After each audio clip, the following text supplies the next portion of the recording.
يا من هو الله الذي لا إله إلا هو الرحمن الرحيم الملك القدوس السلام المؤمن المهيمن العزيز الجبار المتكبر الخالق البارئ المصور الغفار القهار الوهاب الرزاق الفتاح العليم القابض الباسط الخافض الرافع المعز المذل السميع. بسم اللہ الرحمن الرحیم رب اشرح لی صدری ویسر لی امری واحلل عقدۃ من لسانی یفقہوا قولی وللہ الاسماء الحسنی فادعوہ بہا، اور اللہ ہی کے لیے سب اچھے اچھے نام ہیں، پھر تم انہی ناموں سے اللہ کو یاد کیا کرو۔ ہم بھی اللہ سبحانہ و تعالیٰ کو اس کے خوبصورت ناموں سے جاننے کی کوشش کر رہے ہیں تاکہ ہم اپنی زندگی کے ہر معاملے میں اپنے رب سے ہی مانگیں، اور جب ہمیں اپنے رب کی تمام خوبیوں کا علم ہوگا تبھی تو ہم اسے اپنے خاص معاملے کے لیے خاص نام سے خاص خوبی سے پکاریں گے نا۔ اور یہ اللہ سبحانہ و تعالیٰ کو بہت پسند ہے کہ اسے اس کی خوبیوں سے پکارا جائے۔ پھر وہی تو ہے جو دعاؤں کو قبول کرنے والا ہے، اور تمام مخلوقات پر اسی کا ہی تو حکم چلتا ہے، سب کچھ اسی ہی کے تو قبضے میں ہے۔ جی ہاں، آج ہم بھی اللہ سبحانہ و تعالیٰ کا ایک ایسا نام اور خوبی سمجھیں گے جس کی وجہ سے ہر چیز اسی رب العالمین کے قبضے میں ہے، اور وہ ہے القابض۔ یہ لفظ قوف با اور ضاد سے مل کر بنا ہے، یعنی قبض، جیسے قبضہ ہوتا ہے یعنی قابو میں رکھنے والا، اپنے قابو میں رکھنے والا، اپنے قبضے میں رکھنے والا، روک کر رکھنے والا، کسی چیز کی مکمل ملکیت اپنے کنٹرول میں لے لینا۔ جی ہاں، القابض جل جلالہ وہ ہے جس نے تمام کائنات کی ہر چیز کو اپنے قبضہ قدرت میں لیا ہوا ہے۔ اب قرآن پاک میں القابض ایک نام کی حیثیت سے تو نہیں آیا، مگر اللہ پاک کی صفت یا خوبی کے طور پر ضرور موجود ہے۔ جیسے سورہ زمر آیت مبارکہ نمبر 67 میں فرمایا وَمَا قَدَرُ اللَّهَ حَقَّ قَدْرِهِ وَالْأَرْضُ جَمِيعًا قَبْضَتُهُ يَوْمَ الْقِيَامَةِ وَالسَّمَاوَاتُ مَطْوِيَّاتٌ بِيَمِينِهِ سبحانہ وتعالی عما یشرکون۔ اور نہیں کہ انہوں نے اللہ کی ایسی قدر جیسا کہ قدر کرنے کا حق تھا، اور قیامت کے دن ساری زمین اس کے قبضے میں ہوگی اور اس کی قدرت سے تمام آسمان لپٹے ہوئے ہوں گے، اور وہ ان کے شرک سے پاک اور بلند ہے۔ القابض تو وہ ہے جس نے اتنی بڑی کائنات کو اپنے قبضے میں کیا ہوا ہے، ساری مخلوقات اس کے آگے جھکی ہوئی ہے، تبھی تو کائنات کا نظام چل رہا ہے، ورنہ تو سب کچھ بے قابو ہو جاتا، درہم برہم ہو جاتا۔ جیسے سورہ فرقان آیت مبارکہ نمبر 45 اور 46 میں فرمایا أَلَمْ تَرَ إِلَى رَبِّكَ كَيْفَ مَدَّ الظِّلَّ وَلَوْ شَاءَ لَجَعَلَهُ سَاكِنًا ثُمَّ جَعَلْنَا الشَّمْسَ عَلَيْهِ دَلِيلًا ثُمَّ قَبَضْنَاهُ إِلَيْنَا قَبْضًا يَسِيرًا۔ کیا آپ نے اپنے رب کو نہیں دیکھا کہ اس نے سائے کو کیسے دراز کیا، اور اگر وہ چاہتا تو اسے ٹھہرا ہوا بنا دیتا؟ پھر ہم نے سورج کو اس پر دلیل بنایا اور ہم نے آہستہ آہستہ اسے اپنی طرف سمیٹ لیا۔ یہ ہے القابض، جس نے اتنے بڑے سورج کو اپنے قابو میں کیا ہوا ہے، اسے قابو سے نکلنے نہیں دیتا۔ ہماری نئی تحقیق یہ کہتی ہے کہ زمین سورج کے گرد 1670 کلومیٹر فی گھنٹہ کی رفتار سے گردش کر رہی ہے، مگر اس کی تیزی ہمیں محسوس نہیں ہوتی کیونکہ القابض نے اسے قابو میں کیا ہوا ہے۔ اللہ پاک زمین کو اپنے قبضے سے باہر نہیں نکلنے دیتے۔ اسی طرح سے پھر ملا علی قاری رحمۃ اللہ علیہ القابض کی تعریف بیان کرتے ہوئے فرماتے ہیں کہ واللہ یقبض ویبسط ای فی کل شیء فی الاخلاق والارزاق والاشباح والارواح اذا قبض فلا طاقت واذا بسط فلا فاق، کہ اللہ پاک ہر چیز میں قبض اور بسط یعنی تنگی اور کشادگی فرماتے ہیں، چاہے وہ اخلاق ہوں، رزق ہوں، اجسام اور ارواح ہوں۔ جب اللہ پاک تنگی فرما دے تو کوئی طاقت اس میں وسعت پیدا نہیں کر سکتی، اور جب کشادگی فرما دے تو کوئی اسے روک نہیں سکتا۔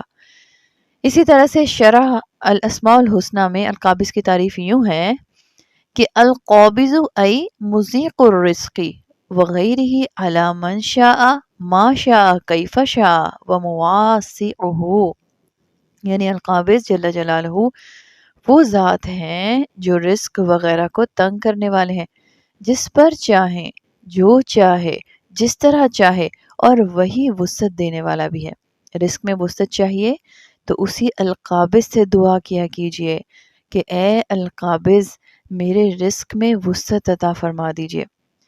اگر القابض کو سمجھنا چاہتے ہیں نا تو ساتھ ساتھ ہمیں الباسط کو بھی سمجھنا ہوگا، تبھی اس کے صحیح معنی ہمیں سمجھ میں آ سکتے ہیں، کیونکہ وہی تو ہے جو تنگی عطا کرنے والا ہے اور وہی ذات ہے جو وسعت بھی عطا کرتی ہے۔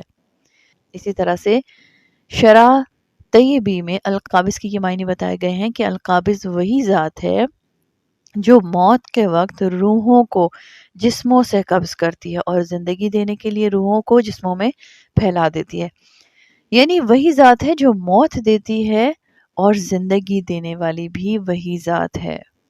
اور پھر دل کے سکڑنے کے لیے بھی یہ لفظ قابض بولا جاتا ہے، جس کی وجہ سے گھٹن کا احساس ہوتا ہے اور خوشی چلی جاتی ہے۔ وہی دلوں پر ہدایت کو پھیلا دیتا ہے اور دل پرسکون ہو جاتے ہیں، اور کبھی ہدایت کے مقابلے میں ہماری گناہوں کی وجہ سے گمراہی کی سیاہی کو پھیلا کر دل کو تنگ کر دیتا ہے اور گھٹن کا احساس پیدا ہو جاتا ہے۔ دلوں میں جب امید ڈال دے تو بھی دل خوشی سے کھل جاتے ہیں، اور جب کچھ دل اللہ سبحانہ و تعالیٰ کی خشیت کی وجہ سے بیٹھ جاتے ہیں، ڈر جاتے ہیں۔ اسی طرح جب ہم اس کے اصطلاحی معنی دیکھیں تو وہ یہ ہیں کہ وہ جو ہر چیز پر قابض ہے، موت کے وقت روحوں کو قبض کرنے والا ہے، وہ رزق کو تنگ کرتا ہے، روحوں کو قبض کرتا ہے، اور یہ سب کچھ اس کی رحمت اور حکمت کے تحت ہوتا ہے، یہاں تک کہ زمین و آسمان کو اپنے قبضے میں کر دیا ہے۔ صحیح مسلم حدیث مبارکہ نمبر 7164 میں نبی پاک صلی اللہ علیہ وآلہ وسلم نے فرمایا کہ روز قیامت جہنم کو اس حالت میں لایا جائے گا کہ اس کی 70,000 لگامیں ہوں گی، ہر لگام کے ساتھ 70,000 فرشتے ہوں گے جو اسے کھینچ رہے ہوں گے، یعنی القابض وہ ہے جو جہنم کو بھی اپنے قبضے میں کیے ہوئے ہے، اور القابض کے نام میں ہمیں اللہ پاک کی ملکیت بھی نظر آتی ہے۔ اسی طرح امام ابن کثیر رحمۃ اللہ علیہ فرماتے ہیں کہ انفقوا ولا تبالوا فاللہ هو الرزاق یزیق علی من یشاء من عبادہ فی الرزق ویواسعہ علی آخرین لہ الحکمۃ البالغۃ فی ذلک وإلیہ ترجعون ای یوم القیامت۔ فرماتے ہیں کہ القابض وہ ذات ہے جو مال کو روکنے والوں کے مال کو روک دیتا ہے۔ ہم کہتے ہیں نا کہ رزق میں تنگی آ گئی ہے، اور خرچ کرنے والوں کے مال میں وسعت عطا فرما دیتا ہے، یعنی رزق میں برکت ہو جاتی ہے، اور یہ سب اس کی حکمت کے تحت ہوتا ہے، اور اسی کی طرف لوٹنا ہے ہمیں، یعنی قیامت کے دن ہم سب نے اسی القابض کی طرف ہی پلٹ کر جانا ہے جس کا قبضہ ہے آج بھی، کل بھی، اور ہمیشہ رہے گا۔ اس سے ہمیں یہ بھی معلوم ہوا کہ اللہ پاک مال کو اللہ کے بندوں پر خرچ کرنے والوں پر رزق کو وسیع کر دیتے ہیں، اور مال کو روک کر رکھنے والوں پر رزق تنگ کر دیتے ہیں۔ اور اس سے یہ بھی پتہ چلا کہ رزق کی تنگی کا سبب بعض اوقات ہمارے اپنے ہی اعمال ہوتے ہیں۔ اور پھر امام زجاج رحمۃ اللہ علیہ فرماتے ہیں کہ القابض اور الباسط، ان دونوں ناموں کا ادب یہ ہے کہ ان دونوں کا ذکر اکٹھے کیا جائے، کیونکہ ان کے ایک ساتھ ذکر کرنے سے مکمل طاقت کا معنی ملتا ہے۔ اور امام خطابی رحمۃ اللہ علیہ فرماتے ہیں کہ اگر تم الباسط چھوڑ کر بس القابض کا ہی ذکر کرو گے تو گویا تم نے منع کرنے اور محرومی تک اس صفت کو محدود کر دیا، اور اگر تم دونوں کو ایک دوسرے سے ملاؤ گے، یعنی القابض اور الباسط کہو گے، تو بلا شبہ تم نے دونوں صفات کو جمع کر دیا جو ان دونوں میں حکمت کے وجود کی خبر دیتے ہیں۔ اور امام راغب الاصفہانی رحمۃ اللہ علیہ کی ڈکشنری میں بھی القابض کو بڑے ہی خوبصورت انداز میں بیان فرمایا گیا ہے۔ فرماتے ہیں کہ قبض کرنا تنگ کر دینا ہے اور بسط کرنا وسیع کرنا اور پھیلانا ہے۔ تو اللہ پاک کے لیے قبض کرنا اور پھیلانا یہ ہے کہ وہ کبھی سلب کر لیتا ہے اور کبھی پھیلا دیتا ہے، یعنی کبھی کسی سے کچھ لے لیتا ہے اور کبھی کچھ دے دیتا ہے، اور موت بھی اور زندگی بھی دینے والا ہے۔ اور ابن قیم رحمۃ اللہ علیہ اپنی خوبصورت کتاب قصیدۃ النونیہ میں فرماتے ہیں کہ وہ انصاف اور عدل کو بلند کرنے والا ہے، وہی قابض، وہی باسط اور وہی خافض ہے۔ القابض وہ ہے جس نے پرندوں کو ہوا میں اڑتے ہوئے روک رکھا ہے، تھامے ہوا ہے۔ سورہ ملک آیت مبارکہ نمبر 19 میں فرمایا اولم یروا الی الطیر فوقہم صافات ویقبضن ما یمسکہن الا الرحمن انہ بکل شیء بصیر۔ اور کیا انہوں نے اپنے اوپر پر پھیلاتے ہوئے اور سمیٹتے ہوئے پرندے نہیں دیکھے؟ انہیں رحمان کے سوا کوئی نہیں روکتا، بے شک وہ ہر چیز کو خوب دیکھنے والا ہے۔ پھر سورہ عنکبوت آیت مبارکہ نمبر 26 میں فرمایا اللہ یبسط الرزق لمن یشاء ویقدر لہ ان اللہ بکل شیء علیم، کہ اللہ جس کے لیے چاہتا ہے رزق وسیع کر دیتا ہے اور جس کے لیے چاہے تنگ کر دیتا ہے، بے شک اللہ سب کچھ جاننے والا ہے۔ یعنی رزق کو کسی کے لیے بھی وسیع کر دینا یا تنگ کر دینا یہ اللہ پاک کے خاص حکمت کی وجہ سے ہوتا ہے، اس میں بھی ہمارے لیے بہتری ہوتی ہے، اس پر ہمیں یقین رکھنا چاہیے۔ جیسے سورہ شورى آیت مبارکہ نمبر 27 میں فرمایا وَلَوْ بَسَطَ اللَّهُ الرِّزْقَ لِعِبَادِهِ لَبَغَوْا فِي الْأَرْضِ وَلَكِنْ يُنَزِّلُ بِقَدَرٍ مَا يَشَاءُ إِنَّهُ بِعِبَادِهِ خَبِيرٌ بَصِيرٌ۔ اور اگر اللہ اپنے سب بندوں کے لیے رزق وسیع کر دیتا تو ضرور وہ زمین میں فساد پھیلاتے، لیکن اللہ اندازے سے جتنا چاہتا ہے اتارتا ہے، بے شک وہ اپنے بندوں سے خبردار ہے، انہیں دیکھ رہا ہے۔ یعنی سرکشی اور فساد کی بڑی وجہ رزق کی وسعت ہے، تو اللہ سبحانہ و تعالیٰ رزق میں تنگی لا کر سب کو کنٹرول میں لے لیتے ہیں۔ اگر اللہ سب کو سب کچھ بے پناہ دے دیتا تو سرکشی اور فساد بڑھ جاتا، حسن دولت کی نمائش بڑھ جاتی، فخر و غرور بڑھ جاتا۔ تو اللہ سبحانہ و تعالیٰ کو تو دنیا کا نظام چلانا تھا، تو اس نے پھر جس کو چاہا جتنا چاہا اپنی حکمت سے اسے اتنا ہی عطا فرمایا۔ اس سے یہ بھی معلوم ہوتا ہے کہ اللہ جب کوئی چیز سلب کر لیتے ہیں، لے لیتے ہیں، تو وہ زیادتی نہیں ہوتی، ہم پر ظلم نہیں ہوتا۔ اسی طرح سے اللہ تبارک و تعالیٰ کسی کو دے کر آزماتے ہیں اور کسی سے لے کر، کیونکہ اس دنیا میں تو ہم آزمائش کے لیے آئے ہیں، آزمائے جا رہے ہیں۔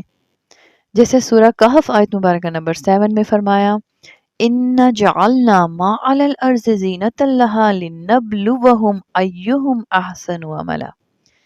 بے شک ہم نے زمین پر موجود چیزوں کو زمین کے لیے زینت بنایا تاکہ ہم انہیں آزمائیں کہ ان میں سے کون اچھے عمل کرتا ہے۔ پھر سورہ فرقان آیت مبارکہ نمبر 20 میں فرمایا وَجَعَلْنَا بَعْضَكُمْ لِبَعْضٍ فِتْنَةً، اور ہم نے تم کو ایک دوسرے کے لیے آزمائش کا سبب بنایا ہے۔ یعنی اللہ پاک نے کسی کو زیادہ رزق دیا اور فرمایا کہ اپنے سے کمتر کو دو، یہ ہماری آزمائش ہے۔ اسی طرح سے صحیح مسلم حدیث مبارکہ نمبر 7428 میں پیارے نبی صلی اللہ علیہ وآلہ وسلم نے فرمایا کہ جب تم میں سے کوئی کسی دوسرے ایسے شخص کو دیکھے جو اس سے مال اور صورت میں بڑھ کر ہو، تو اسے چاہیے کہ وہ اسے بھی دیکھے جو اس سے مال اور صورت میں کمتر ہو، جسے اس پر فضیلت دی گئی ہے۔ یعنی اگر دل میں کوئی خیال آئے کسی صاحب مال کو دیکھ کر کہ اللہ نے اسے کیوں اتنا زیادہ مال دیا ہوا ہے، تو پھر اسے چاہیے کہ وہ اسے بھی دیکھ لے جسے اس سے کم ملا ہوا ہے، یہ اس غم کا علاج ہوگا۔ کسی بھی چیز کو قبض یا سلب ہونے کو اللہ پاک کی حکمت سمجھ کر کشادگی کے منتظر رہا کیجیے۔ یوسف علیہ السلام کی زندگی سے ہمیں قبض اور بسط کی بہترین مثال ملتی ہے۔ زندگی کو ان کے لیے تنگ کر دیا، کنویں میں ڈال دیے گئے، قید کی تنہائیوں میں رہے، کیونکہ اس القابض نے انہیں بڑا درجہ عطا کرنا تھا، وسعت عطا کرنی تھی، حکومت عطا کرنی تھی۔ آپ بھی دعا کیا کیجئے کہ اے القابض ہر شر میں سے خیر نکال دے، میرے اور مجھ سے جڑے رشتوں کا ایمان پکا کر دے۔ آمین ثم آمین۔ پھر جب انسان کو یہ یقین ہو جاتا ہے کہ ہر چیز اللہ کی طرف سے ہے تو اس کی سوچ بدل جاتی ہے، اس کا عمل بدل جاتا ہے اور اس کا معاملہ اللہ اور بندوں کے ساتھ بدل جاتا ہے۔ اور جب سوچ میں تبدیلی آتی ہے تو عمل میں خود بخود تبدیلی آ جاتی ہے۔ اللہ پاک نے آپ کو جو نعمتیں عطا کی ہیں نا، یہ صحت، یہ جوانی، یہ علم، اسے اللہ کی راہ میں لگائیے اس سے پہلے کہ یہ قبض کر لی جائیں۔ ہمیں چاہیے کہ ہم اللہ سے ڈرنے والے بن جائیں، تقوی اختیار کریں، اللہ کی پکڑ سے بچنے کے لیے اللہ پاک کی تعلیمات سے روگردانی نہیں کرنی ہے، اللہ پاک کا شکر گزار بندہ بننا ہے۔ صرف مال بنانے کے لیے ایک دوسرے کی ملکیتوں پر قابض نہیں ہونا۔ صحیح مسلم حدیث مبارکہ نمبر 6750 میں نبی پاک صلی اللہ علیہ وآلہ وسلم نے فرمایا کہ بنی آدم کے سارے دل ایک دل کی صورت میں اللہ پاک کی انگلیوں میں سے 2 انگلیوں کے درمیان میں ہے، وہ جس طرح چاہتا ہے اسے گھماتا ہے۔ اس کے بعد رسول اللہ صلی اللہ علیہ وآلہ وسلم نے دعا فرمائی، آپ بھی دعا کیا کیجئے۔ فرمایا کہ اللہم مصرف القلوب صرف قلوبنا علی طاعتک، اے اللہ، اے دلوں کو پھیرنے والے، ہمارے دلوں کو بھی اپنی اطاعت پر پھیر دے۔ آمین آمین ثم آمین۔ سبحان ربک رب العزت عما یصفون وسلام علی المرسلین والحمد للہ رب العالمین۔ سبحانک اللہم وبحمدک، اشہد ان لا الہ الا انت، استغفرک واتوب الیک۔